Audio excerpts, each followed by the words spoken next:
सोनम वांगचुक का नाम आजकल काफ़ी चर्चाओं में है। यूनियन टेरिटरी लद्दाख से बहुत फेमस पर्सनैलिटी हैं, एजुकेशनलिस्ट हैं, एनवायरमेंटलिस्ट हैं और एक इंजीनियर भी। हाल ही में 6 मार्च 2024 को इनके द्वारा क्लाइमेट फास्ट यानी कि एक आमरण अनशन शुरू किया गया था 21 दिनों का। हाल ही में ये आमरण अनशन समाप्त हो चुका है। हालांकि इसके बारे में सोनम बताते हैं कि अब जो है क्लाइमेट फास्टिंग का फेज़ 2 शुरू किया जाएगा लद्दाख की महिलाओं के द्वारा। आप सोच रहे होंगे इतने दिनों का अनशन और अभी जो है आपका समाप्त भी नहीं हुआ है, जो इनकी मांगे थी वो पूरी नहीं की गई हैं। तो बेसिकली इनकी मांगे क्या थी, देखिए बच्चे, 4 जो है इनकी की मांगे हैं, की डिमांड्स है इनकी। सबसे पहले है कि लद्दाख को स्टेटहुड का दर्जा दिया जाना चाहिए। दूसरा है कि लद्दाख में लोकसभा की 2 अलग अलग सीटें होनी चाहिए, एक आपका लेह के लिए, एक कारगिल के लिए। तीसरी जो मांग है वो ये है कि लद्दाख का अपना पब्लिक सर्विस कमीशन होना चाहिए। अभी जो है लद्दाख जम्मू कश्मीर के पब्लिक सर्विस कमीशन के अंडर में जो है आपका काम करता है। इसे तो सेपरेट पब्लिक सर्विस कमीशन की मांग भी इनके द्वारा की गई है। और चौथी सबसे इंपॉर्टेंट बच्चे जो मांग है वो है implementation of the 6th schedule, 6वीं अनुसूची, जिसके बारे में हम आज पढ़ेंगे कि 6वीं अनुसूची आखिर है क्या, जिसके मांग को लेकर के आप लोगों ने पिछले साल भी देखा कि सोनम वांगचुक के द्वारा या फिर लद्दाख के लोगों के द्वारा काफ़ी ज़्यादा प्रदर्शन किए गए। और अब फिर से आपका पिछले 21 दिनों से ये बिना खाए पिए या फिर एक आमरण अनशन पे बैठे हुए थे और अभी भी फास्टिंग जो है आपकी वो कंटिन्यू की जाएगी। हालांकि सोनम वांगचुक की अपनी जो पर्सनल फास्टिंग है वो आपके समाप्त हो गई है, लेकिन फेज़ 2 में, क्लाइमेट फास्टिंग के फेज़ 2 में जो है आपका लद्दाख की महिलाओं के द्वारा इसे कंटिन्यू किया जाएगा। तो जानते हैं कि 6वीं अनुसूची आखिर है क्या। देखिए, जब 1949 में संविधान जब बनकर के तैयार हुआ था, इंडियन कॉन्स्टिट्यूशन बनकर के तैयार हुआ था, यहाँ पे 6वीं अनुसूची को प्रोवाइड किया गया था 2 आर्टिकल्स के तहत। कौन कौन से आर्टिकल है? एक है आपका आर्टिकल 244 का 2 और एक है आपका आर्टिकल 275 का 1। जितने फैक्ट आप लोगों को सुनने को मिल रहे हैं सारे के सारे याद रखने, ठीक है। तो ये 2 अनुच्छेदों के तहत 6 शेड्यूल के प्रोविज़न जो है आपके दिए गए थे। क्या क्या 6 शेड्यूल में प्रोविज़न एक्चुअल में क्या है? हमारे कंट्रीज़ में बच्चे बहुत सारी ऐसे कम्युनिटीज़ हैं, ऐसे लोगों का ग्रुप है जो कि जो मेन स्ट्रीम इंडिया है उससे बहुत अलग है। उनका रहना, खाना पीना, उनका कल्चर, बहुत सारी उनकी भाषाएं, उनका सोशल स्टेटस, हर रूप से वो लोग जो है आपके अलग हैं। तो इस प्रकार की कम्युनिटीज़ को, इस प्रकार के ट्राइब्स को प्रोटेक्ट करने के लिए जो है कुछ पावर दी गई है, कुछ ऑटोनोमस पावर दी गई है और इस पावर को आपका दिया जाता है यहाँ पे एडीसी के द्वारा। देखिए एडीसीज क्या है, एडीसी की फुल फॉर्म याद रखिएगा, ऑटोनॉमस डिस्ट्रिक्ट काउंसिल्स जो है इन्हें कहते हैं। और ये बच्चे हर जिला स्तर पर जो है आपका ये काउंसिल बनाई जाती हैं। बेसिकली ये जो काउंसिल्स हैं ये इन क्षेत्रों के लिए, इन क्षेत्रों के लोगों के द्वारा ही बनाई जाती हैं और इन काउंसिल को कुछ विशेष अधिकार होते हैं।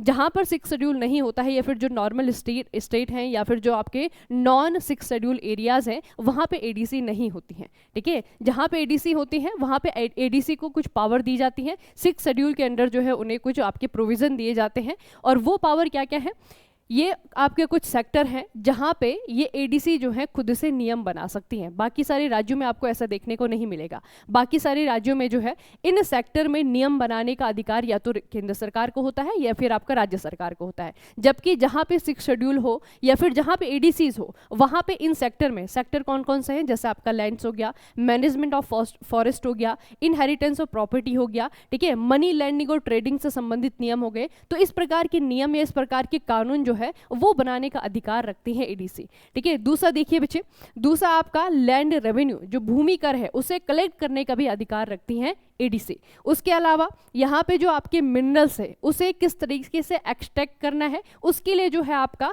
इसे लाइसेंस जारी करने का भी अधिकार होता है, ठीक है। उसके अलावा बच्चे इन्हें डिस्ट्रिक्ट कोर्ट, इन्हें जो है आपका डिस्ट्रिक्ट काउंसिल कोर्ट, यानी कि इन्हें जो है आपका वो जुडिशियरी के कुछ नियम भी आपके दिए गए हैं। तो एडीसी यानी कि एक ऐसा ऑटोनॉमस बॉडी है या फिर ऐसा आपका निकाय है जिसके पास में बहुत सारी शक्तियां हैं, बहुत सारी पावर्स हैं, जो कि अपने एरिया को, अपने क्षेत्र को, अपने समुदाय को बचा करके या फिर प्रोटेक्ट करके रख सकती हैं, ठीक है। तो इसका मतलब क्या है, अभी लद्दाख जो है आपका, लद्दाख के लोगों को यहाँ पे आपका इन्वायरमेंट के लिहाज से अगर हम लोग देखें तो ये बच्चे एक इको सेंसिटिव जोन है, ठीक है। यहाँ के इन्वायरमेंट जो है आपका बहुत ज़्यादा सेंसिटिव है और यहाँ के लोगों के द्वारा इस इन्वायरमेंट को बचाने के लिए आपका इसकी मांग की जा रही है। क्योंकि अगर यहाँ पे एडीसीज बनती हैं तो इन सारी सेक्टर में जो है आपका कानून बनाने का अधिकार डायरेक्ट किसके हाथों में जाएगा, लद्दाख के लोगों के हाथों में जाएगा, ठीक है। तो एडीसीज को आपकी ये पावर होती है।